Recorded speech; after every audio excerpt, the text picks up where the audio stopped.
கடன் வாங்குறது. கடன் வாங்க வேணாண்டே சொல்லலை எங்களுக்கு. கடன் வாங்குடா, உனக்கு தேவைப்பட்டா வாங்கு. ஆனால் கடன் வாங்கும்போது உள்ள நிலைமை திருப்பி கொடுக்கும்போது வைக்கணும். நீ வாங்கும்போது என்ன மனநிலைமையில் இருந்தா அதே மனநிலைமையில் திருப்பி கொடு.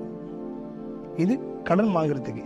கடன் கொடுக்குறோம் பாருங்க, நம்ம உன்னால் முடிஞ்சால் கொடுக்கட்டும், அப்படி இல்லைன்னா பரவாயில்லை அப்படிங்கிற நினப்பு இருந்தால் தான், உன்கிட்ட இருந்தால் தான், உன்னுடைய தேவைக்கு மீறி இருந்தால் தான் நீ கடன் கொடுக்கணும். இல்லைன்னா நீ கொடுக்கவே வேண்டியதில்லை.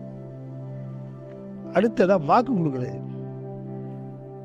நம்ம ஒரு வாக்கு கொடுக்குறோம் ஒரு ஆளுக்கு, நான் இந்த வாங்க, நான் தர்றேன், நான் பண்ணுறேன், நான் செய்கிறேன், போகிறேன். வாக்குங்கிறது பணத்தால் மட்டுமல்ல, செயலால், சொல்லால், ஒரு சிபாரிசால், ஏதாவது ஒன்றுக்காக நம்ம வாக்கு கொடுக்குறோம். அதை நிச்சயமாக நம்ம நிறைவேற்றணும். அப்படி நிறைவேற்றுறதுல நமக்கு பெரிய பிரச்சனை வருமா, அதை சந்திக்கணும். அந்த நிறைவேற்றினா நம்ம மௌத்தா போயிடுவோமா?